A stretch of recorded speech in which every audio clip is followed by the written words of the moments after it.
ತಿಪಟೂರು ರೈತರಿಂದ ಬಲವಂತವಾಗಿ ಸಹಿ ಹಾಕಿಸಿಕೊಳ್ಳುತ್ತಿರುವ ಅರಣ್ಯ ಇಲಾಖೆಯ ಸಹಾಯಕ ಅರಣ್ಯ ಸಂರಕ್ಷಣಾಧಿಕಾರಿ ಭರತ್ ರೈತರ ಆರೋಪ. ಮೊದಲು ನಮಗೆ ವಿಷ ನೀಡಿ ಸಾಯಿಸಿ ಆಮೇಲೆ ನಮ್ಮ ಜಮೀನನ್ನು ಪಡೆಯಲಿ ರೈತರ ಆಕ್ರೋಶ. ನಾವು ಒತ್ತುವರಿದಾರರಲ್ಲ, ಮೂಲ ಮಂಜೂರಿದಾರರು ರೈತರ ಆಳಲು.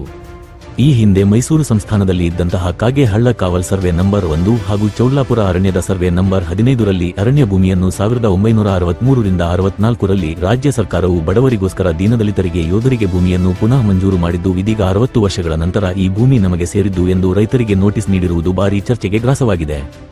ಈ ನಡುವೆ 1963ರಿಂದ 64ರ ನಂತರ ಸುಮಾರು 130ಕ್ಕೂ ಹೆಚ್ಚು ಕುಟುಂಬಗಳಿಗೆ ರಾಜ್ಯ ಸರ್ಕಾರವು ಜಮೀನನ್ನು ಮಂಜೂರು ಮಾಡಿದ್ದರಿಂದ ತಮ್ಮದೇ ಆದ ಸಾಗುವಳಿ ಚೀಟಿ, ದುರಸ್ತು ಮೊದಲಾದ ಕಂದಾಯ ಇಲಾಖೆಗೆ ಸಂಬಂಧಿಸಿದ ಎಲ್ಲಾ ಕಾರ್ಯಗಳನ್ನು ಸರ್ಕಾರವೇ ಮಾಡಿದ್ದು, ಅದರ ಅನ್ವಯವೇ ಸರ್ಕಾರವು ಬೋರ್ವೆಲ್ ಅಗೆಸಲು ವಿದ್ಯುತ್ ಸಂಪರ್ಕ ನೀಡಲು ಹಾಗೂ ಅನೇಕ ಬ್ಯಾಂಕ್ಗಳಲ್ಲಿ ಸಾಲ ಸೌಲಭ್ಯವನ್ನು ಇದೇ ಜಮೀನುಗಳಿಗೆ ನೀಡಿದ್ದು ಸರಿಯಷ್ಟೇ. ಆದರೆ ಇದೀಗ ಏಕಾಏಕಿ ಅರಣ್ಯ ಇಲಾಖೆಯು ಈ ಭೂಮಿಗೆ ತಮಗೆ ಸೇರಿದ್ದು, ಹಾಗಾಗಿ ನೀವು ತಮಗೆ ಸೇರಿದ ದಾಖಲಾತಿಗಳನ್ನು ಕೋರ್ಟಿಗೆ ಸಲ್ಲಿಸಿ ಎಂದು ತಿಳಿಸಿದ್ದರಿಂದ ಇಂದು ನೂರಾರು ರೈತರು ಅರಣ್ಯ ಇಲಾಖೆಗೆ ತಮ್ಮ ದಾಖಲೆಗಳೊಂದಿಗೆ ತೆರಳಿದ್ದರು. ಆದರೆ ಈ ವೇಳೆ ರೈತರಿಗೆ ಯಾಮಾರಿಸಿದ ಸಹಾಯಕ ಅರಣ್ಯ ಸಂರಕ್ಷಣಾಧಿಕಾರಿ ಭರತ್ ತಾವು ನೀಡಿರುವ ದಾಖಲಾತಿಗಳೊಂದಿಗೆ ತಾವು ಒತ್ತುವರಿ ಮಾಡಿಕೊಂಡಿರುವ ಜಾಗಕ್ಕೆ ಸಂಬಂಧಿಸಿದ ದಾಖಲಾತಿಗಳನ್ನು ನೀಡುತ್ತಿದ್ದೇವೆ ಎಂದು ಮೊದಲೇ ಬರೆದುಕೊಂಡಿರುವ ಕಚೇರಿ ಟಿಪ್ಪಣಿಗೆ ಎಲ್ಲಾ ರೈತರ ಬಳಿ ಸಹಿ ಹಾಕಿಸಿಕೊಳ್ಳುತ್ತಿರುವುದು ಕಂಡ ರೈತ ಮುಖಂಡರು ಕೂಡಲೇ ಎಸ್ಎಫ್ ಭರತ್ ವಿರುದ್ಧ ಆಕ್ರೋಶ ವ್ಯಕ್ತಪಡಿಸಿದರು. ರೈತರನ್ನು ಈ ರೀತಿ ಯಾಮರಿಸಿ ಸಹಿ ಹಾಕಿಸಿಕೊಳ್ಳುತ್ತಿರುವ ಭಾರತ್ ಅವರ ನಡೆ ಖಂಡನೀಯ. ಮುಂದೆ ಇದೇ ರೀತಿಯಾದಲ್ಲಿ ಅರಣ್ಯ ಇಲಾಖೆಯ ವಿರುದ್ಧ ಉಗ್ರ ಪ್ರತಿಭಟನೆ ನಡೆಸಲಾಗುವುದು ಎಂದು ರಾಜ್ಯ ರೈತ ಸಂಘ ಹಸಿರು ಸೇನೆ ಅಧ್ಯಕ್ಷ ತಿಮ್ಲಾಪುರ ದೇವರಾಜು ಎಚ್ಚರಿಸಿದರು. ಈ ವೇಳೆ ಮಾತನಾಡಿದ ರೈತರೊಬ್ಬರು, ಮೊದಲು ನಮಗೆ ವಿಷ ನೀಡಿ ಸಾಯಿಸಲಿ, ಆನಂತರ ನಮ್ಮ ಜಮೀನನ್ನು ಪಡೆಯಲಿ ಎಂದು ಇದೇ ವೇಳೆ ಅರಣ್ಯ ಇಲಾಖೆಯ ವಿರುದ್ಧ ಆಕ್ರೋಶ ವ್ಯಕ್ತಪಡಿಸಿದರು. ಈ ರೀತಿ ಬಲವಂತದಿಂದ ರೈತರನ್ನು ಒತ್ತಾಯಪೂರ್ವಕವಾಗಿ ಸಹಿ ಹಾಕಿಸಿಕೊಳ್ಳುತ್ತಿರುವ ಅರಣ್ಯ ಇಲಾಖೆ ವಿರುದ್ಧ ಭಾರೀ ಆಕ್ರೋಶ ವ್ಯಕ್ತವಾಗಿದ್ದು, ಮುಂದೆ ಅರಣ್ಯ ಇಲಾಖೆ ವಿರುದ್ಧ ತಾಲೂಕಿನಲ್ಲಿ ಭಾರೀ ಉಗ್ರ ಹೋರಾಟ ನಡೆಸಲಾಗುವುದು ಎಂದು ಇದೇ ವೇಳೆ ಅವರು ಎಚ್ಚರಿಸಿದರು. Public news Kannada, Tiptur.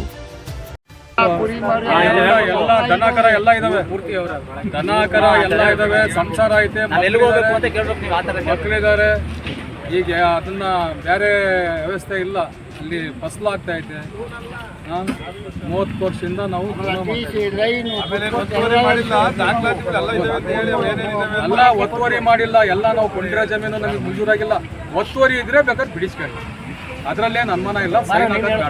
ಈಗ ಅದು ಮಂಜೂರಾಗಿರೋ ಜಮೀನಾ? ಮಂಜೂರಾಗಿರೋ ಜಮೀನು ಬೇರೆ ಕಡೆ. ಎಷ್ಟು ವರ್ಷ ಆಯ್ತು? 35 ವರ್ಷ ಆಯ್ತು. 35 ವರ್ಷ ಆಯ್ತು. ಪೇಪರ್ ಇದಾವೆಲ್ಲ ದಾಖಲಾತಿ ಏನೇನೋ ಹೇಳಿ. ಎಲ್ಲ ದಾಖಲಾತಿ ಇನ್ನೇನೇನು ನೀನೇ ಹೇಳ, ನಾನು ಹೇಳ್ತೀನಿ. ದಾಖಲಾತಿ ಮಂಜೂರು ಐತೆ, MR ಐತೆ, ಪೇಪರ್ ಐತೆ, ಆಕಾರ ಬಂದೈತೆ, ಸಾಗುವಳಿ ಚೀಟಿ ಐತೆ. ಇನ್ನೇನು ತಗೊಂಡ್ರವೆಲ್ಲ ಪೇಪರ್ಗಳೆಲ್ಲ ರೆಡಿ ಇದಾವೆ. ಕಟ್ತಾ ಇದ್ದೀವಿ. ಎಲ್ಲ ಪ್ರತಿಯೊಂದು ಐತೆ, ದುರಸ್ತು ಮಾಡಿಸಿದ್ದೀವಿ. ಕೆಲವು ಜಮೀನುಗಳೆಲ್ಲವ ಇದರಲ್ಲಿ ಕ್ರಯನೂ ಆಗಿದ್ದಾವೆ. ಅದು ಒಂದಲ್ಲ ಅಂತ ಹೇಳಿ 4 ಜನಕ್ಕೂ ಚೇಂಜ್ ಆಗಿದ್ದಾವೆ. ಒಬ್ಬರಿಂದ ಒಬ್ಬರಿಗೆ ಮಾರಾಟಗಳಾಗಿದ್ದಾವೆ.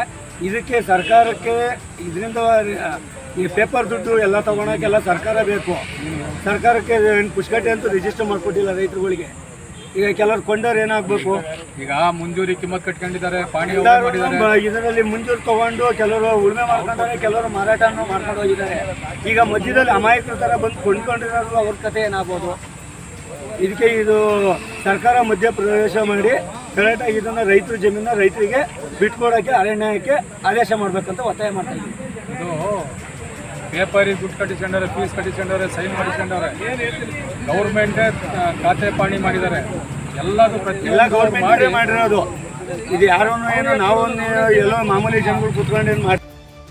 ಈಗಾಗಲೇ ಏನು ಕಾಗೇಹಳ್ಳ ಕಾವಲ್ ಏನು ರೈತರು ಮುಂಜೂರು ಜಮೀನು ಏನು ಉಳುಮೆ ಮಾಡ್ಕೊಂಬತ್ತಿದ್ರು, ಅವರಿಗೆ ಅರಣ್ಯ ಇಲಾಖೆ, ತಿಪಟೂರು ಅರಣ್ಯ ಇಲಾಖೆಯವರು ನೋಟಿಸ್ ಕೊಟ್ಟು, ಅವರು ನೋಟಿಸ್ಗೆ ಹಾಜರಾದಾಗ ಅವ್ರನ್ನ ಏನು ಅವ್ರ ಗಮನಕ್ಕೆ ಬಾರದಂತೆ ನೀವು ಒತ್ತುವರಿದಾರರು ಅಂತ ಹೇಳಿ ಅವರಿಗೆ ಅವ್ರ ನೋಟಿಸ್ಗೆ ಒತ್ತಡಪೂರ್ವಕವಾಗಿ ಸೈನ್ ಹಾಕ್ಸೋ ಪ್ರಯತ್ನ ಮಾಡಿದರು.